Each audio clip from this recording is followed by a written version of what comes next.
Good morning. ಇವತ್ತು ಆಷಾಢ ಶುಕ್ರವಾರ. ನಾನು ಇವತ್ತು ಶುಕ್ರವಾರದ ಪೂಜೆಯ ಲೋಗನ್ನು ಶೇರ್ ಮಾಡ್ಕೊಳ್ಳೋಣ ಅಂತ ಇದ್ದೀನಿ. ಇವಾಗ ಮಾರ್ನಿಂಗ್ ಒಂದು 6:45 ಆಗಿದೆ. ನನಗೆ ಹೇಳೋಕ್ಕೆ ಸ್ವಲ್ಪ ಲೇಟ್ ಆಯಿತು ಅಂತ ಅಂದ್ಕೊಂಡಿದ್ರೇನೋ, ಇಲ್ಲ, ನಾನು 4 ಗಂಟೆಗೆ ಅಲಾರಾಮ್ ಇಟ್ಕೊಂಡು ಮಲ್ಕೊಂಡೆ. ಯಾಕಂದರೆ ಬ್ರಾಹ್ಮಿ ಮುಹೂರ್ತದಲ್ಲೇ ನಾನು ಪೂಜೆಯನ್ನು ಮಾಡಬೇಕು ಅಂತ. ಬಟ್ ನಂಗೆ ಏನಾಯಿತು ಅಂದರೆ ತುಂಬ ಮಳೆ ಇರೋದ್ರಿಂದ ನೈಟ್ ಕರೆಂಟ್ ತೆಗೆದುಬಿಟ್ಟಿದ್ರು. ಕರೆಂಟ್ ಇಲ್ಲದೇ ನನಗೆ ಅಲ್ಲಿ ಪೂಜೆ ಮಾಡೋಕ್ಕೆ, ಕ್ಲೀನ್ ಮಾಡೋಕ್ಕೆ ಎಲ್ಲ ನನಗೆ ಆಗ್ತಾ ಇರಲಿಲ್ಲ. ಅದಕ್ಕೋಸ್ಕರ ನಾನೇನು ಮಾಡಿದೆ ಅಂದರೆ 6 ಗಂಟೆಗೆ ಎದ್ಬಿಟ್ಟು ಆಮೇಲೆ ಸ್ನಾನ ಮಾಡಿ, ಅಂದರೆ ಮನೆ ಫಸ್ಟು ಕ್ಲೀನ್ ಮಾಡಿಕೊಂಡು ಇವಾಗ ಸ್ನಾನ ಮಾಡಿಕೊಂಡು ಬರ್ತಾಯಿದ್ದೀನಿ. ಹಾಗಾಗಿ ನನಗೆ ಇವತ್ತು ಲೇಟ್ ಆಯಿತು.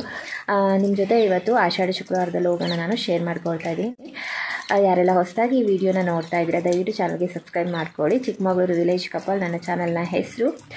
ಹಾಗೆ ನಮ್ಮ ದಿನನಿತ್ಯದ ಕೃಷಿ ಹಾಗೂ ಎಲ್ಲ ಒಂದು ರೀತಿಯ ವಿಷಯಗಳನ್ನು ನಿಮ್ಮ ಜೊತೆ ಶೇರ್ ಮಾಡ್ಕೊಳ್ತಾ ಒಂದು ಒಳ್ಳೊಳ್ಳೆ ವಿಡಿಯೋಗಳನ್ನು ಕೊಡೋ ಭರವಸೆನೇ ನಿಮಗೆ ಕೊಡ್ತಾ ಇದ್ದೀನಿ. ಬನ್ನಿ ಹಾಗಾದರೆ ವಿಡಿಯೋನ ಸ್ಟಾರ್ಟ್ ಮಾಡೋಣ.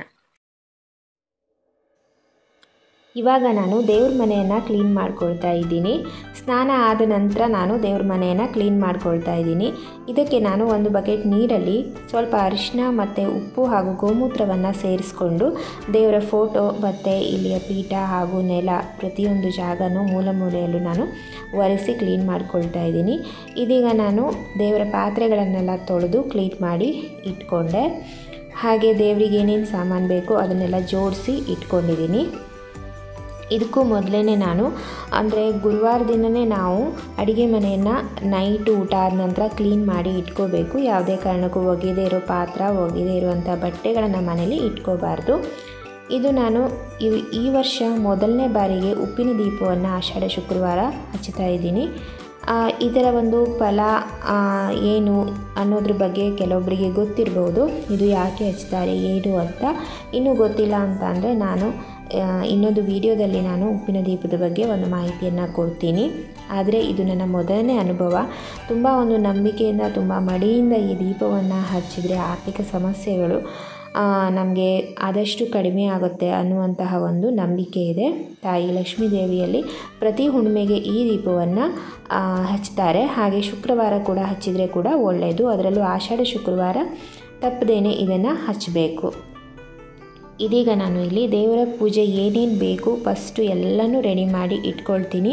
ದೀಪ, ಹಾಗೆ ಗೆಜ್ಜೆ ವಸ್ತ್ರ, ಹೂವು, ಕಡ್ಡಿ, ಕರ್ಪೂರ, ಆರತಿ ಎಲ್ಲನೂ ಒಂದೇ ಕಡೆ ಕೈಗೆ ಸಿಗುವಂತೆ ಇಟ್ಕೋಬೇಕು. ಯಾಕೆ ಅಂದರೆ ಪದೇ ಪದೇ ನಾವು ಪೂಜೆಯ ಮಧ್ಯೆ ಹೇಳೋದು ಅಷ್ಟೊಂದು ಒಳ್ಳೆಯದಲ್ಲ, ಸರಿಯಲ್ಲ ಕೂಡ. ಹಾಗಾಗಿ ನೈವೇದ್ಯಕ್ಕೆ ಏನೇನು ಬೇಕು, ಅಕ್ಷತೆ ಕಾಳು ಇರ್ಬೋದು, ಪ್ರತಿಯೊಂದನ್ನು ಜೋಡಿಸಿ ಇಟ್ಕೊಂಡಿದ್ದೀನಿ. ಇಲ್ಲಿ ಪೀಠದ ಮೇಲೆ ರಂಗೋಲಿ ಹಾಕಿದ್ದೀನಿ, ಅಷ್ಟದಳದ ರಂಗೋಲಿ, ಹಾಗೂ ಗಣಪತಿ ಮಂಡಲ ಅಂತ ಹೇಳ್ತಾರೆ, ಅದನ್ನು ಕೂಡ ಬರೆದು ಇಟ್ಟಿದ್ದೀನಿ. ಯಾಕೆಂದರೆ ಮೊದಲಿಗೆ ನಾವು ಗಣಪತಿಗೆ ಪೂಜೆಯನ್ನು ಮಾಡ್ಕೋಬೇಕು. ಹಾಗಾಗಿ ಎಲ್ಲರ ತಯಾರಿಯನ್ನು ಫಸ್ಟು ಮಾಡಿಕೊಂಡು ಏನೇನು ಬಿಟ್ಟಿದ್ದೀವಿ ಅಂತ ಒಂದು ಸಲ ನೆನಪು ಮಾಡಿ ಪೂಜೆಗೆ ಕೂತ್ಕೊಳ್ಬೇಕು. ಇವಾಗ ನಾನು ಪೂಜೆಗೆ ಕೂತ್ಕೊಂಡಿದ್ದೀನಿ. ಹಾಗೆ ಇವಾಗ ಫಸ್ಟು ಮೊದಲನೇದಾಗಿ ಗಂಗೆಯನ್ನು ನಾನು ಪೂಜೆ ಮಾಡ್ಕೊಳ್ತೀನಿ. ಒಂದು ಶುದ್ಧವಾದ ನೀರನ್ನು ನಾವು ಪೂಜೆಗೆ ತಗೋಬೇಕು. ಫಸ್ಟು ಅದಕ್ಕೆ ಅಕ್ಷತೆ ಕುಂಕುಮವನ್ನು ಹಾಕಿ ಹಾಗೆ ಹೂವನ್ನು ಹಾಕಿ ನಾವು ತಾಯಿಯಲ್ಲಿ ಕೈ ಮುಗಿದು ಗಂಗಾ ಪೂಜೆಯನ್ನು ಮೊದಲಿಗೆ ಮಾಡ್ಕೋಬೇಕು. ನಂತರ ಸುತ್ತಲೂ ನಾವು ಗರಿಕೆ ಅಥವಾ ತುಳಸಿಯ ದಳದಿಂದ ಸುತ್ತಲೂ ಪ್ರೋಕ್ಷಣೆಯನ್ನು ಮಾಡ್ಕೋಬೇಕು. ಇವಾಗ ನಾನು ಇದು ದಿನನಿತ್ಯ ಇಡುವಂತಹ ಒಂದು ನೀರಿನ ತಟ್ಟೆ ಅಂತಲೇ ಅನ್ಬೋದು, ಅಥವಾ ಗಿಂಡಿ, ಚೊಂಬು ಅಂತ ಅನ್ಬೋದು. ಚಿಕ್ಕದ್ದು ನಾನು ದೇವ್ರ ಮನೆಯಲ್ಲಿ ಯಾವತ್ತೂ ಇಡ್ತೀನಿ. ಇದು ನನ್ನ ಮನೆಯಲ್ಲಿರುವಂಥ ಪದ್ಧತಿ. ಇದಕ್ಕೆ ಅರಿಶಿನ, ಕುಂಕುಮ ಹಾಗೂ ಶುದ್ಧವಾದ ನೀರನ್ನು ಒಳಗಡೆ ಹಾಕಿಬಿಟ್ಟು ಅದರ ಮೇಲ್ಗಡೆ ಒಂದು ಹೂವನ್ನು ಇಟ್ಟು ದೇವ್ರ ಮುಂದೆ ಇಟ್ಟಿರ್ತೀನಿ.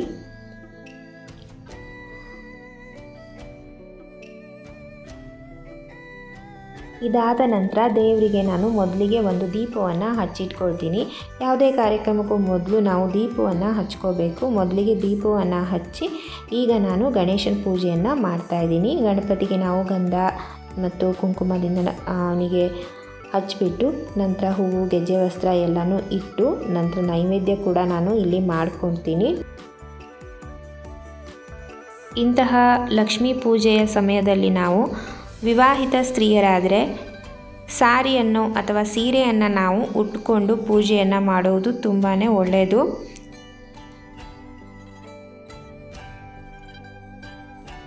ಇವಾಗ ಇಲ್ಲಿ ನಾನು ಗಣಪತಿಗೆ ಪೂಜೆಯನ್ನು ಮಾಡ್ಕೊಳ್ತಾ ಇದ್ದೀನಿ. ಊದಿನ ಕಡ್ಡಿಯನ್ನು ಬೆಳಗ್ಗೆ ಹಾಗೆ ನೈವೇದ್ಯ ಕೂಡ ಮಾಡ್ತೀನಿ. ನೈವೇದ್ಯ ನಾನು ಒಂದು ಚಿಕ್ಕ ಬೆಲ್ಲವನ್ನು ಇಟ್ಟು ನೈವೇದ್ಯ ಮಾಡ್ತಾಯಿದ್ದೀನಿ. ಅಂದರೆ ಬೆಳಿಗ್ಗೆ ನಾನು ಯಾವುದೇ ನೈವೇದ್ಯ ಅಡಿಗೆ ತಯಾರಿಯನ್ನು ಏನು ಮಾಡ್ದೇನೆ ಏನಿರುತ್ತೋ ಡ್ರೈ ಫ್ರೂಟ್ಸು, ಬೆಲ್ಲ, ಸಕ್ಕರೆ ಈ ರೀತಿಯದರಲ್ಲೇ ನಾವು ಅದು ಶುದ್ಧವಾಗಿರಬೇಕು ಅಂತಹ ಒಂದು ನೈವೇದ್ಯವನ್ನು ಮಾಡ್ಕೋಬಹುದು. ನೋಡಿ, ಇವಾಗ ನಾನು ಬೆಲ್ಲನ ಇಟ್ಬಿಟ್ಟು ಪ್ರೋಕ್ಷಣೆಯನ್ನು ಮಾಡಿ ದೇವರಿಗೆ ನಾನು ಕೇಳ್ಕೊಳ್ತಾ ಇದ್ದೀನಿ. ನಾನು ಮಾಡುವಂಥ ಈ ಪೂಜೆಯನ್ನು ಯಾವುದೇ ರೀತಿಯ ವಿಘ್ನ ಇಲ್ಲದೆಗಿದ್ದ ರೀತಿ ತಾಯಿ ಒಪ್ಪುವ ರೀತಿಯಲ್ಲಿ ನನಗೆ ಒಂದು ಪೂಜೆಯನ್ನು ಮಾಡಲಿಕ್ಕೆ ಅನುಕೂಲ ಮಾಡಿಕೊಡು, ಅವಕಾಶ ಮಾಡಿಕೊಡು ಅಂತ ನಾವು ಗಣೇಶನಲ್ಲಿ ಮೊದಲಿಗೆ ಪೂಜೆ ಮಾಡ್ಕೋಬೇಕು. ನಂತರ ಉಳಿದ ಎಲ್ಲ ಫೋಟೋಗಳಿಗೂ ನಾನು ಗಂಧ ಹಾಗೂ ಕುಂಕುಮವನ್ನು ಹಚ್ಕೊಳ್ತಾ ಇದ್ದೀನಿ.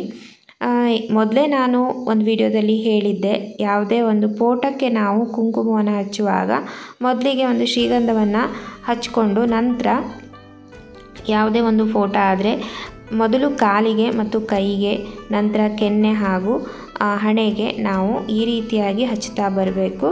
ಇಲ್ಲಿ ಲಕ್ಷ್ಮೀ ಫೋಟೋಕ್ಕೆ ನಾನು ಇವಾಗ ಹಚ್ಚುತ್ತಾ ಇದ್ದೀನಿ. ಇದಾದ ನಂತರ ಹೂವಿನ ಅಲಂಕಾರ ಮಾಡ್ಕೊಳ್ತೀನಿ. ಹೂವಿಗೂ ಕೂಡ ಹಾಗೆ ಮೊದಲಿಗೆ ನಾನು ಪ್ರೋಕ್ಷಣೆಯನ್ನು ಮಾಡ್ಕೊಂಡಿದ್ದೀನಿ. ಅಂದರೆ ನಾವು ಹೊರಗಡೆಯಿಂದ ತಂದಿರುವಂಥ ಹೂವು ಇರ್ಬೋದು ಅಥವಾ ಮನೆಯಲ್ಲೇ ಕೊಯ್ದಿರುವಂಥ ಹೂವಿದ್ರೂ ಒಂದು ಸಲ ನಾವು ಗಂಗೆ ಪೂಜೆ ಆದ ನಂತರ ಎಲ್ಲ ಕಡೆ ಪ್ರೋಕ್ಷಣೆಯನ್ನು ಮಾಡ್ಕೊಳ್ಳುವಾಗ ಹೂವಿಗೂ ಕೂಡ ಪ್ರೋಕ್ಷಣೆಯನ್ನು ಮಾಡ್ಕೋಬೇಕು. ಇವಾಗ ಹೂವಿನ ಅಲಂಕಾರ ಮಾಡ್ತಾಯಿದ್ದೀನಿ ಫೋಟೋಗಳಿಗೆಲ್ಲ. ತುಂಬ ಸಿಂಪಲ್ ಆದ ಪೂಜೆ, ಆದರೂ ಕೂಡ ನಾವು ಅಷ್ಟೇ ಮಡಿಯಿಂದ ಮಾಡಬೇಕು ಹಾಗೂ ಶುದ್ಧ ಮನಸ್ಸಿನಿಂದ ಮಾಡಬೇಕು. ಸ್ಥಳವನ್ನು ಶುದ್ಧಿ ಮಾಡ್ಕೋಬೇಕು ಮೊದಲನೇದಾಗಿ. ಅಂದರೆ ಪೂಜಾ ಸ್ಥಳವನ್ನು ಮೊದಲನೇದಾಗಿ ಶುದ್ಧ ಮಾಡ್ಕೋಬೇಕು. ಇದು ನಾನು ದಿನ ಹಚ್ಚುವಂತಹ ದೀಪ, ಕಾಮಾಕ್ಷಿ ದೀಪ. ಈ ದೀಪವನ್ನು ಇವಾಗ ಎಲ್ಲ ಫೋಟೋಗಳಿಗೆ ಹೂವಿನ ಅಲಂಕಾರ ಆದ ನಂತರ ನಾನು ಈ ದೀಪವನ್ನು ಹಚ್ತಾ ಇದ್ದೀನಿ. ಈ ದೀಪಕ್ಕೂ ಹಾಗೆ ಮೊದಲಿಗೆ ಎಣ್ಣೆಯನ್ನು ಹಾಕಿ ನಂತರ ಬತ್ತಿಯನ್ನು ಹಾಕಿ ಅರಿಶಿನ, ಕುಂಕುಮ, ಹೂವು ಎಲ್ಲ ಇಟ್ಬಿಟ್ಟು ನಂತರ ದೀಪವನ್ನು ಹಚ್ತೀನಿ. ಸಾಮಾನ್ಯವಾಗಿ ದೀಪವನ್ನು ಊದಿನ ಕಡ್ಡಿಯಿಂದ ಹಚ್ಚಬೇಕು ಅಂತ ಅಂತಾರೆ. ದೀಪದಿಂದ ದೀಪವನ್ನು ಉರಿಸಬಾರ್ದು ದೇವರ ಮುಂದೆ ಅಂತ ಒಂದು ಹೇಳ್ತಾರೆ, ಅಥವಾ ಬೆಂಕಿ ಪೊಟ್ಟಣದಿಂದ ಕೂಡ ಉರಿಸಬಾರ್ದು ಅಂತ ಹೇಳ್ತಾರೆ. ಆದರೆ ಎಲ್ಲ ಸಮಯದಲ್ಲೂ ಆ ರೀತಿ ಮಾಡೋಕ್ಕೆ ಸ್ವಲ್ಪ ಕಷ್ಟ ಆಗ್ಬೋದು. ಆದಷ್ಟು ಪ್ರಯತ್ನ ಮಾಡಿ ಹಚ್ಚಿ. ಇದಕ್ಕಾಗಿ ನಾನು ಸಪ್ರೇಟಾಗಿ ಊದಿನ ಕಡ್ಡಿಯನ್ನು ತೆಗೆದಿಟ್ಕೊಂಡಿದ್ದೆ, ಅದರಿಂದ ನಾನು ದೀಪವನ್ನು ಹಚ್ತಾ ಇದ್ದೀನಿ.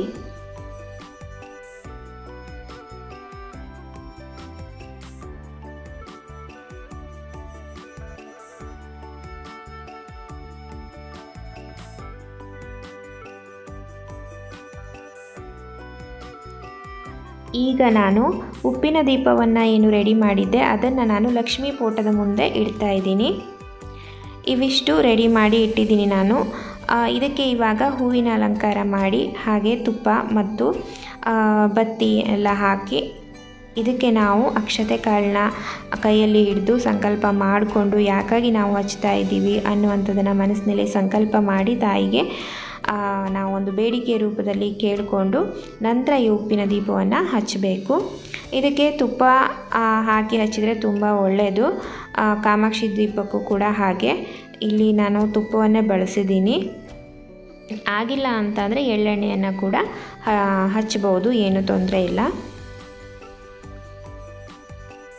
ಹಾಗೆ ನಾವು ತುಪ್ಪದ ದೀಪವನ್ನು ಹಚ್ಚುವಾಗ ತುಪ್ಪವನ್ನು ಸ್ವಲ್ಪ ಬಿಸಿ ಮಾಡಿ ದೀಪಕ್ಕೆ ಹಾಕೋದು ಒಳ್ಳೆಯದು.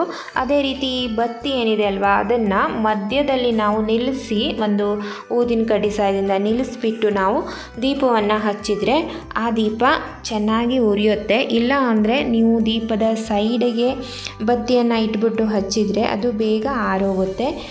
ಎಣ್ಣೆಯ ದೀಪಕ್ಕೂ ಹಾಗೂ ಇದಕ್ಕೂ ವ್ಯತ್ಯಾಸ ಇದೆ. ಇವಾಗ ಇಲ್ಲಿ ನಾನು ಡ್ರೈ ಫ್ರೂಟ್ಸ್ ನೈವೇದ್ಯವನ್ನು ಮಾಡ್ತಾಯಿದ್ದೀನಿ. ತುಂಬ ಸಿಂಪಲ್ಲಾಗಿ ಬೆಳಿಗ್ಗೆ ಸಮಯ ಆದ್ದರಿಂದ.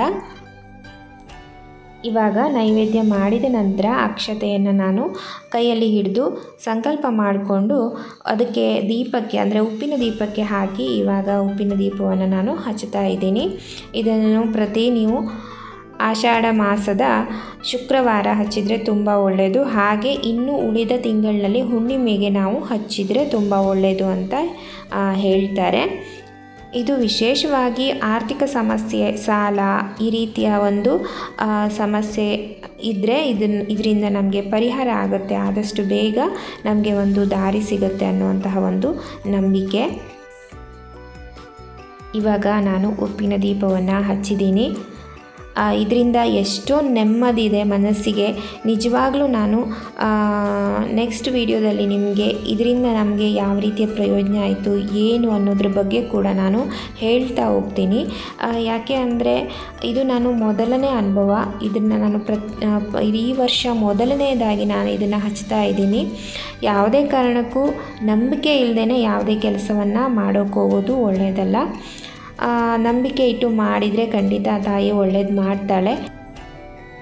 ಇವಾಗ ನಾನು ಒಂದು ಧೂಪವನ್ನು ಹಚ್ತಾ ಇದ್ದೀನಿ. ಇದು ಕಂಪ್ಯೂಟರ್ ಧೂಪ ಅಂತ ಹೇಳ್ತಾರೆ.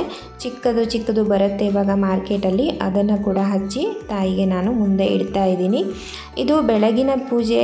ನಾನು ತುಂಬ ಗಡಿಬಿಡಿಯಿಂದ ಬೆಳಿಗ್ಗೆ ಸ್ವಲ್ಪ ಏಳೋದು ಲೇಟ್ ಆಯಿತು, ಹಾಗಾಗಿ ಈ ರೀತಿಯಾಗಿ ಈ ಪೂಜೆಯನ್ನು ನಾನು ಮಾಡಿದ್ದೇನೆ. ಇನ್ನು ಸಂಜೆ ಪೂಜೆ, ಮಧ್ಯಾಹ್ನದ ಎಲ್ಲ ಕೆಲಸಗಳನ್ನು ಮುಗಿಸ್ಕೊಂಡು ಮತ್ತೆ ನಾನು ಸ್ನಾನ ಮಾಡಿ ನಂತರ ಮತ್ತೆ ಸಂಜೆ ಪೂಜೆಗೆ ಮತ್ತೆ ನಾನು ತಯಾರಿಯನ್ನು ಮಾಡ್ಕೊಳ್ತೀನಿ. ಅದನ್ನು ಯಾವ ರೀತಿ ಮಾಡಿಕೊಂಡೆ ಅಂತ ಮತ್ತೆ ನಿಮ್ಮ ಜೊತೆ ಶೇರ್ ಮಾಡ್ಕೊಳ್ತಾ ಇದ್ದೀನಿ. ಖಂಡಿತವಾಗ್ಲೂ ಈ ವಿಡಿಯೋ ನಿಮಗೆ ಇಷ್ಟ ಆದರೆ ದಯವಿಟ್ಟು ಒಂದು ಲೈಕ್ ಮಾಡಿ. ಹಾಗೆ ನಿಮ್ಮ ಮನೆಯಲ್ಲೂ ಈ ರೀತಿಯ ಪದ್ಧತಿ ಇದ್ದರೆ ಕಮೆಂಟ್ ಮಾಡಿ ತಿಳಿಸಿ. ಅದೇ ರೀತಿ ನಿಮಗೆ ಅನುಕೂಲ ಆಯಿತು ಅಂತ ಅಂದರೆ ನಾನು ಮಾಡುವಂಥ ಈ ಸಿಂಪಲ್ ಪೂಜೆ ನೀವು ಕೂಡ ಮಾಡಿ ಅಂತ ಕೇಳ್ತಾ ಇದ್ದೀನಿ. ಯಾಕೆಂದರೆ ಎಲ್ಲರಿಗೂ ಒಳ್ಳೆಯದಾಗಲಿ ಅನ್ನೋದೊಂದೇ ಉದ್ದೇಶ ಅಷ್ಟೇ.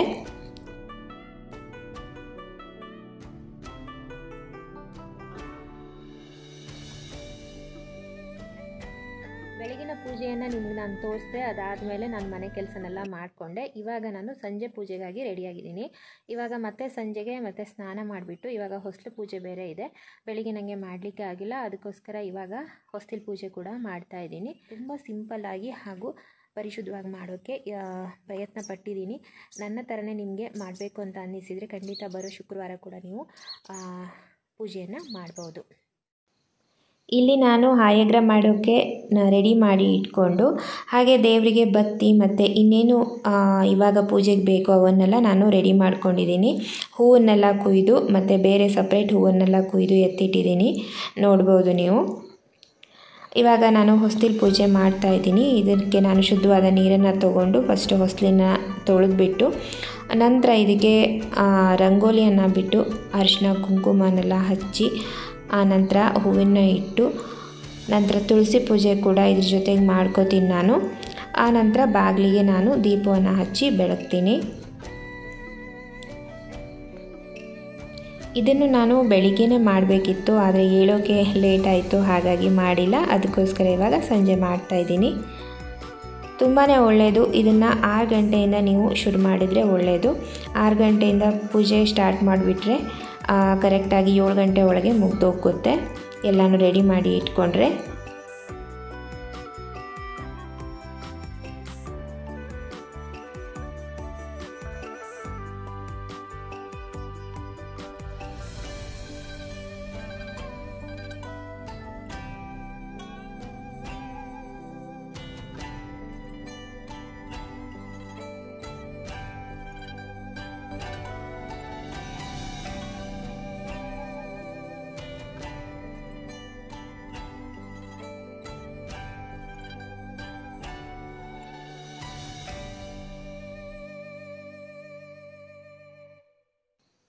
ಇವಾಗ ಕೂಡ ಹಾಗೆ ಇಲ್ಲಿ ಮೊದಲಿಗೆ ನಾನು ಒಂದು ದೀಪವನ್ನು ಹಚ್ಚಿಟ್ಕೊಳ್ತೀನಿ. ಅದೇ ರೀತಿ ಇಲ್ಲಿ ಒಂದು ಶುದ್ಧವಾದ ನೀರನ್ನು ತೆಗೆದುಕೊಂಡು ಅದಕ್ಕೂ ಕೂಡ ಮತ್ತೆ ಪೂಜೆಯನ್ನು ಮಾಡ್ಕೊಳ್ತೀನಿ. ಹಾಗೆ ಇಲ್ಲಿ ನಾನು ಇವಾಗ ಪೂಜೆಗೆ ಎಲ್ಲ ರೆಡಿ ಆದ ನಂತರ ಪೂಜೆಗೆ ಕೂತ್ಕೊಳ್ತೀನಿ.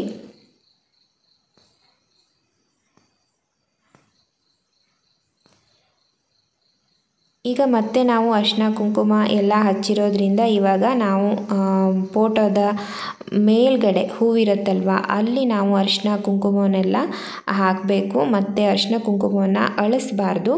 ಅದೇ ರೀತಿ ತಾಯಿಯ ತಲೆ ಮೇಲಿನ ಒಂದು ಹೂವನ್ನು ತೆಗೆದು ನಾನು ಮುಡಿಗೆ ಇಟ್ಕೊಳ್ತಾ ಇದ್ದೀನಿ. ಖಂಡಿತ ಪೂಜೆ ಮಾಡುವವರು ಕೈಗೆ ಬಳೆ ಹಾಗೂ ತಲೆಯಲ್ಲಿ ಒಂದು ಹೂವು ಮತ್ತು ಸೀರೆಯನ್ನು ಧರಿಸಿ ಪೂಜೆ ಮಾಡೋದು ತುಂಬ ಒಳ್ಳೆಯದು. ಹಾಗೂ ಸರಿಯಾದ ಪದ್ಧತಿ ಅಂತಲೂ ನಾನು ಕೇಳಿರೋದು ಹಿರಿಯರಿಂದ. ಇಲ್ಲಿ ಅರಿಶಿನ ಕುಂಕುಮವನ್ನೆಲ್ಲ ನಾನು ಇವಾಗ ಫೋಟೋಗಳಿಗೆ ಹಾಕ್ತಾಯಿದ್ದೀನಿ. ಹಾಗೆ ಇಲ್ಲಿ ಹೂವನ್ನು ಇವಾಗ ಸಂಜೆ ಕೊಯ್ದಿರೋದನ್ನು ನಾನು ಮತ್ತೆ ತಾಯಿ ಹಾಗೂ ಗಣಪತಿಗೆ ಮತ್ತೆ ಪೂಜೆಯನ್ನು ಮಾಡಿಕೊಂಡು ಮುಂದಿನ ಪೂಜೆಗೆ ನಾನು ರೆಡಿ ಆಗ್ತಾಯಿದ್ದೀನಿ. ಇಲ್ಲಿ ಇವಾಗ ಗರಿಕೆಯನ್ನು ಇಟ್ಟಿದ್ದೀನಿ, ಗಣೇಶನಿಗೆ ಹೂವನ್ನು ಇಡ್ತಾಯಿದ್ದೀನಿ.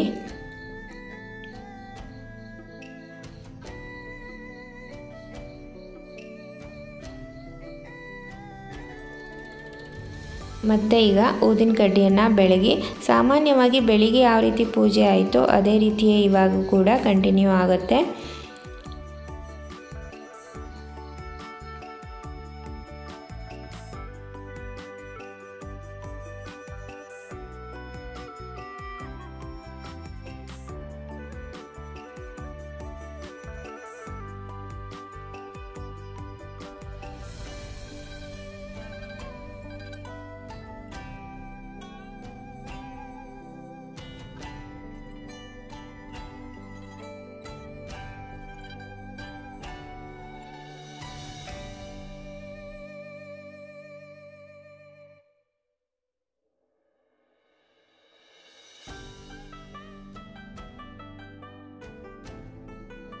ಇವಾಗ ಮತ್ತೆ ನಾನು ಕಾಮಾಕ್ಷಿ ದೀಪವನ್ನು ಹಚ್ಕೊಳ್ಳೋಕ್ಕೆ ರೆಡಿ ಆಗ್ತಾ ಇದ್ದೀನಿ.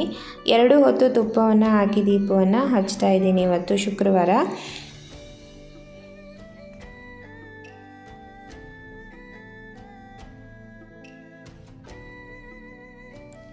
ಹಾಗೆ ಇಲ್ಲಿ ಉಪ್ಪಿನ ದೀಪಕ್ಕೆ ರೆಡಿ ಮಾಡ್ಕೊಳ್ತಾ ಇದ್ದೀನಿ. ಉಪ್ಪಿನ ದೀಪವನ್ನು ಸಂಜೆ ಕೂಡ ನಾವು ಹಚ್ಚಬೇಕು. ಅದರಲ್ಲಿರುವಂಥ ನೆನೆಗಳನ್ನು ತೆಗೆದು ಅಂದರೆ ಬತ್ತಿಯನ್ನು ತೆಗೆದು ಕಪ್ಪು ಕಲೆಗಳೇನಾಗಿದ್ರೂ ಆಯಿತು ಅಂದರೆ ಅದನ್ನು ಒರೆಸಿ ನಾವು ಮತ್ತೆ ನೀಟಾಗಿ ಹಚ್ಚಬೇಕು. ಇವಾಗ ಕಾಮಾಕ್ಷಿ ದೀಪವನ್ನು ಹಚ್ಕೊಂಡು ನಂತರ ನಾನು ಲಕ್ಷ್ಮೀ ದೇವಿಗೆ ಆಯಗ್ರ ಅಥವಾ ಕಡಲೆ ಮಡ್ಡಿ ಅಂತಾರೆ, ಮಧ್ಯಾಹ್ನ ಸಂಜೆಗೆ ನಾನು ಆ ಒಂದು ನೈವೇದ್ಯನ ರೆಡಿ ಮಾಡ್ಕೊಂಡಿದ್ದೆ. ಅದನ್ನು ನಾನು ನೈವೇದ್ಯಕ್ಕೆ ತಾಯಿಗೆ ಇಡ್ತಾ ಇದ್ದೀನಿ. ಇದಾದ ನಂತರ ಉಪ್ಪಿನ ದೀಪವನ್ನು ಹಚ್ಚಿ ಮತ್ತು ಅಷ್ಟೋತ್ರವನ್ನು ಹೇಳಿ ಬೆಳಗಿನ ಇದರಲ್ಲಿ ನಾನು ಹೇಳೋಕ್ಕೆ ನೆನಪೋಯಿತು. ಅಷ್ಟೋತ್ರವನ್ನು ಹೇಳಾದಮೇಲೆ ಮಹಾಮಂಗಳಾರತಿಯನ್ನು ಮಾಡಬೇಕು. ಇವಾಗ ಹೇಳ್ತಾ ಇದ್ದೀನಿ, ಸಂಜೆ ಮತ್ತು ಬೆಳಿಗ್ಗೆ 2 ಟೈಮು ಅಷ್ಟೋತ್ರವನ್ನು ಹೇಳಬೇಕು. ಇವಾಗ ನೋಡಿ ಇಲ್ಲಿ ನಾನು ತುಪ್ಪದ ದೀಪಕ್ಕೆ ಯಾವ ರೀತಿ ಬತ್ತಿಯನ್ನು ಇಟ್ಟಿದ್ದೀನಿ ಅಂತ. ಈ ರೀತಿಯಾಗಿ ಬತ್ತಿಯನ್ನು ಇಟ್ಟು ನಾವು ತುಪ್ಪದ ದೀಪವನ್ನು ಹಚ್ಚಿದರೆ ಖಂಡಿತವಾಗ್ಲೂ ಇದು ಆರೋಗೋದಿಲ್ಲ, ತುಂಬ ಚೆನ್ನಾಗಿ ಉರಿಯುತ್ತೆ. ಮಧ್ಯದಲ್ಲಿ ನಾವು ಬತ್ತಿಯನ್ನು ಇಟ್ಟು ಹಚ್ಚಬೇಕು. ಈಗ ಉಪ್ಪಿನ ದೀಪವನ್ನು ನಾನು ಹಚ್ಚಿದ್ದೇನೆ, ಅದೇ ರೀತಿ ನೈವೇದ್ಯ ಕೂಡ ಆಗಿದೆ. ಇವಾಗ ನಾನು ಮಹಾಮಂಗಳಾರತಿಯನ್ನು ಮಾಡೋದ್ರೊಳಗೆ ಅಷ್ಟೋತ್ರವನ್ನು ಹೇಳ್ತೀನಿ. ಅದಾದ ನಂತರ ಕರ್ಪೂರದ ಆರತಿ ಅಂದರೆ ಮಹಾಮಂಗಳಾರತಿಯನ್ನು ಮಾಡಿ ಪೂಜೆಯನ್ನು ಮುಗಿಸ್ತೀನಿ. ಅದಾದ ನಂತರ ಅಕ್ಷತವನ್ನು ನಾವು ಹಾಕಿ ದೇವರಲ್ಲಿ ಮತ್ತೆ ಪುನಃ ಬೇಡ್ಕೊಳ್ಬೇಕು. ಇದು ನನ್ನ ಆಷಾಢ ಶುಕ್ರವಾರದ ಲೋಗ್ ಆಗಿತ್ತು ಸ್ನೇಹಿತರೆ. ನಿಮಗೆ ಇದು ಇಷ್ಟ ಆಯಿತು ಅಂದರೆ ದಯವಿಟ್ಟು ಲೈಕ್ ಮಾಡಿ, ಹಾಗೆ ಚಾನಲ್ಗೆ ಸಬ್ಸ್ಕ್ರೈಬ್ ಆಗಿ. Thank you.